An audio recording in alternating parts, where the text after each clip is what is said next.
they found their truth, and they found the way, and they realised that we have the tools, and we have the remedy, and all we have to do is stand up and say, hey, I'm here. Hey, look, go on your computer, have a look. Where's your authority? Where's your jurisdiction? We've had some major wins in Supreme Courts. And the Constitution of the Commonwealth of Australia is valid law. We know that. Learn how to manage our own affairs again, hey Trixie? So we do. So one of my things I say, reign your own terrain. Learn to reign your own terrain. And that means coming back into yourself, taking ownership and being accountable for every single thought, word and deed that I do every single day. When I'm wrong, face it, own it. When I know wrong's being done, I have to take a stand. And I've taken an oath to the Constitution of the Commonwealth and the people of the Commonwealth. And I have a duty as a CPO to protect. And it's a protection that is a right, and it's a right of every living being. And it's a right that's acknowledged in the Supreme Court, which has a division that is bound to the Constitution, and the High Court of Australia. But it's not recognised if we remain citizenships, of course, because we're bound to that, so yeah. So what's important, that's good, Rhino, because we have to know who we are. We have to know what we are. Where my jurisdiction is. Who am I? Where do I operate from? And if I'm operating from the jurisdiction of the Commonwealth, well then I'm bound to that. So the King can't come up my driveway unless I give him permission, and nor can the bailiff or the police. It's trespass.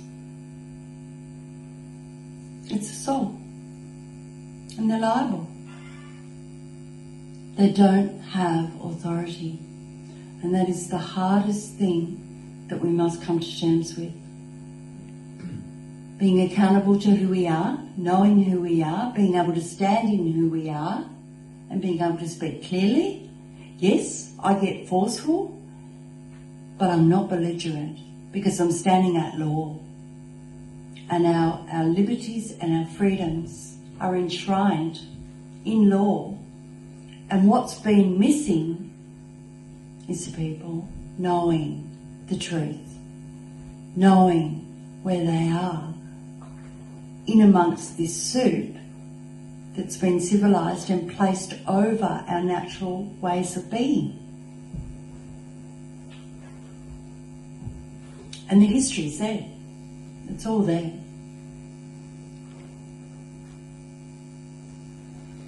So we come back. We've got to do some soul work, we've got to do some homework, we've got to take some ownership of ourselves. Probably a bad choice of words, but take ownership or execute any contracts or any remedy from the space of imperial law, of common law, of Commonwealth jurisdiction. And we don't have to do that alone. Some of us have done a lot of work, some of us are just starting, some of us are learning, some of us will refute everything I've said, and that's all well and good. Because we are all in this together ultimately. And I have no right over my brother. Why would I want to? I'm a full-time job.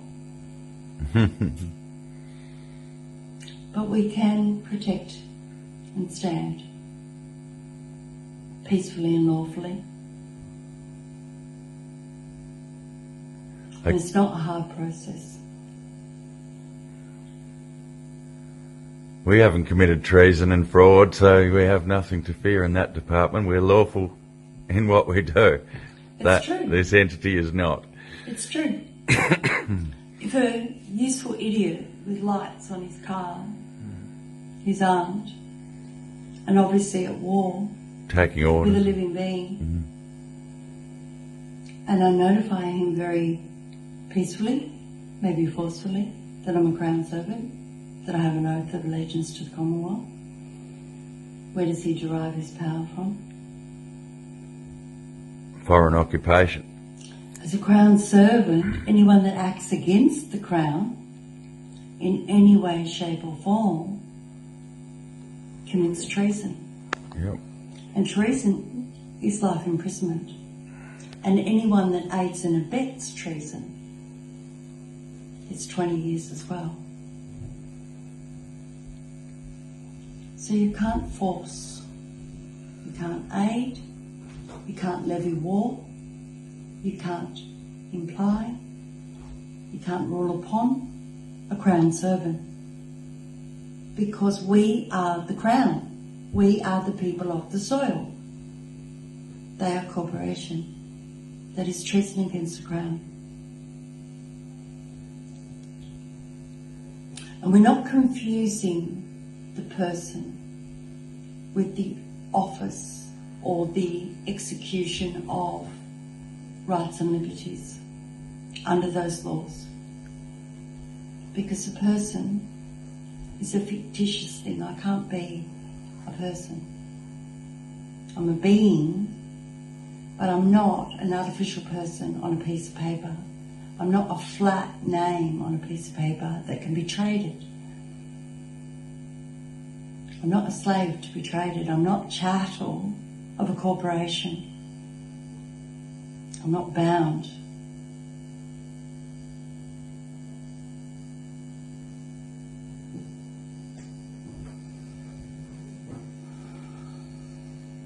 So, that's just a little spiel from me. What else, Rhino? What have I missed that's crucial to the point of it all? I think the bigger part of that is the actual effect that it's taking. Judges are running out of court on, they're running the opposite way to this. So it's being recognised on a really large scale, and it has to be. These are all order takers, and they follow set laws that must be obeyed. So again, I want to just reiterate that it's not just a sentiment that this stuff is possible. It's in action. It's being recognised, and they're taking heed. Hence why the attacks are getting larger to a certain degree, isn't it? That's right. That's right. And those laws, those enshrined imperial laws are there. There's an old act of Pléminière. If a magistrate were to even act or to rule against a crown, they lose, they forfeit all their lands, all their chattels, all their goods, all their offices, all their rights to benefits, gifts, forever in their lifetime. That's enforceable on this soil. So it's not as hard as people think, or as many think, to move from the corporate into the private. We could put a property like this into trust. We could put our farms into trust. We can move collectively to untouchable land that's not accessible by the corporate anymore. So, Correct. yeah. So the Commonwealth custodians, we've got trusts in Commonwealth jurisdiction.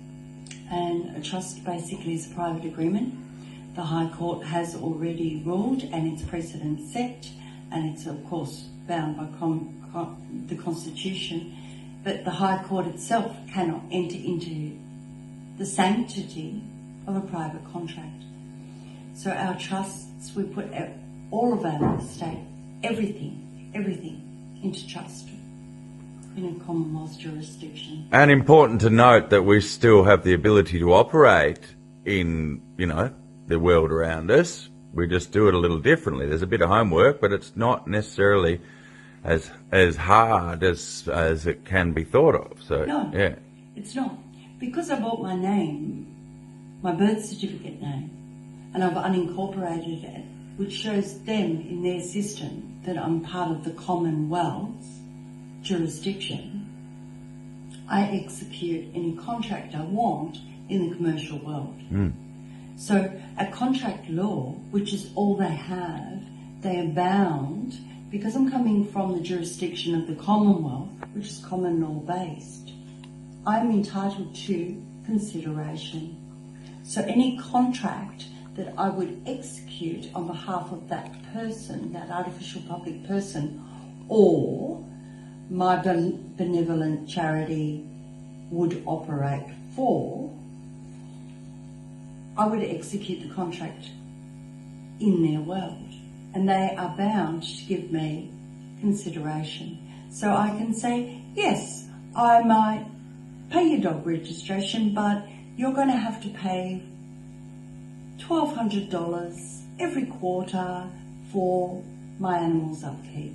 That is my consideration. Or I may say, I don't have a contract with you. I'm not going to do that. They might get cranky and they might try their gaslighting tricks and their mail fraud and everything that they do. But at the end of the day, I can write a writ of quo warranto, and I can ask them where they get the power from to rule over the Commonwealth jurisdiction or anything in my trust, in my estate.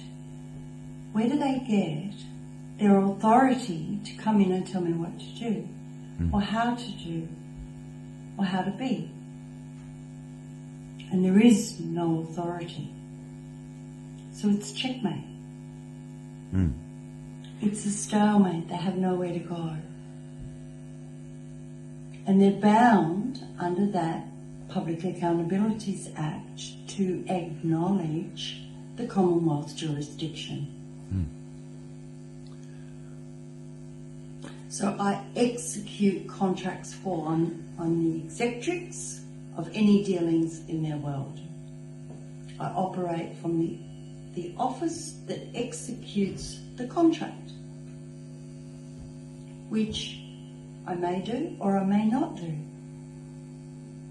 And anything pertaining to my estate in trust, I don't have to deal with alone either, because we have a board of trustees which can help deal with any matters or any considerations that I may or may not want to give.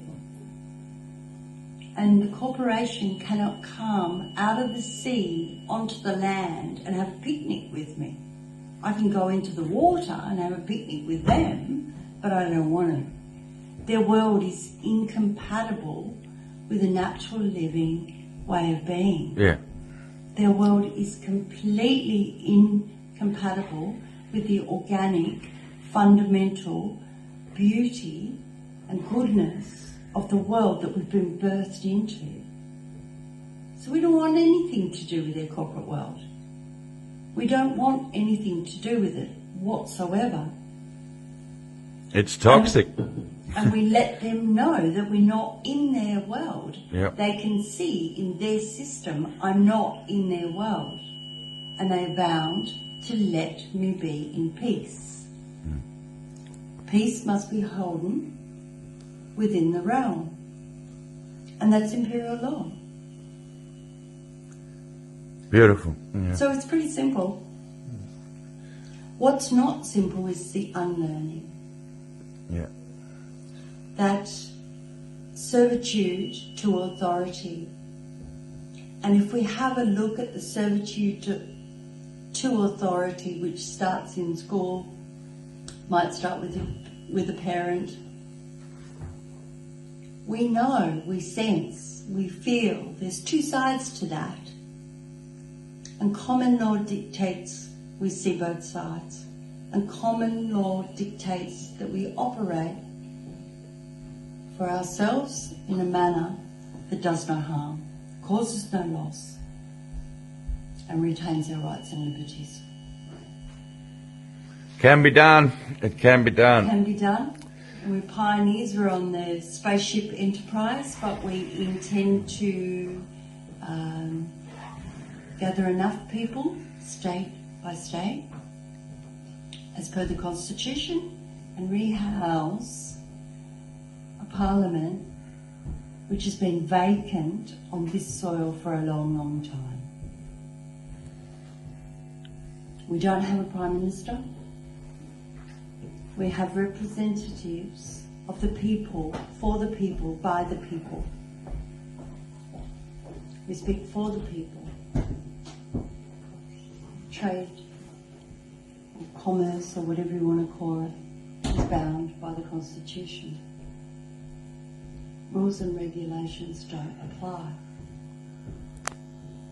So for those that don't know, Trixie, can you just explain a little more? I guess the bigger end to this is that we're under foreign occupation that's admitted, masquerading as a corporate government that has to use deceit in, Yes. Yes. They have no other way. So what we've got, the Australian government, all capital letters, is registered in the USA. It's a corporation, and it's called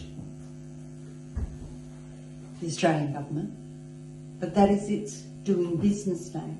It's actually an arm of war. It's a leg of the military industrial complex that leaves us administered from external territories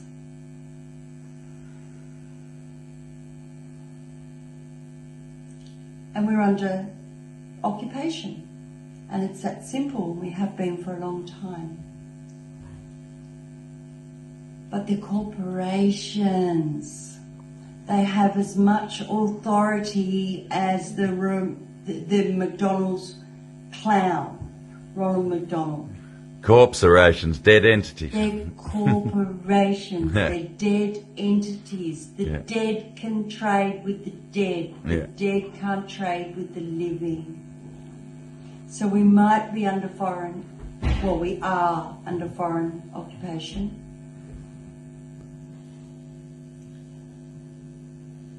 And it operates stealth, deception, coercion, manipulation, infiltration, trauma.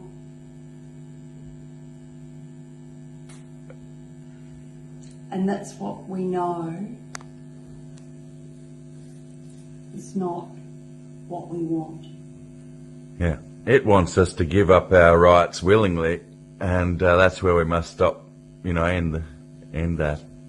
So we know that this is a spiritual war, and this is as old as time itself. The point, I think, that is so poignant to where we sit in time right now is that the dark can't live in the light. And we see it's exposed itself. Evil contains the seed of its own destruction. Nice, yeah. And that's what we're seeing. And we're moving forward, and our togetherness and our connection and our knowing that there are people that can help, that can offer some assistance, that might be able to help unravel things. We're here. And we're here in a great time in history. Helen was in the Supreme Court last week, and we had that partial eclipse. And the stars, the planets, have lined up in exactly the same position that they lined up when Germany fell into its whatever it fell into. I don't want to go into words. I don't want to paint images. But I mean, I have now anyway. Let's not talk about pink elephant. But what I'm saying is, the planets, the Earth breathes with us. And the exact same position has come around again, but it can't come around again the same way because we're awake now. We're waking up now. We're going, hey, no more. We know this. We've seen this. This has been done before. My great-grandmother, my grandmother, my own lifetime.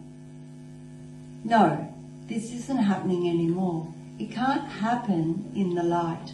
They can only operate undercover.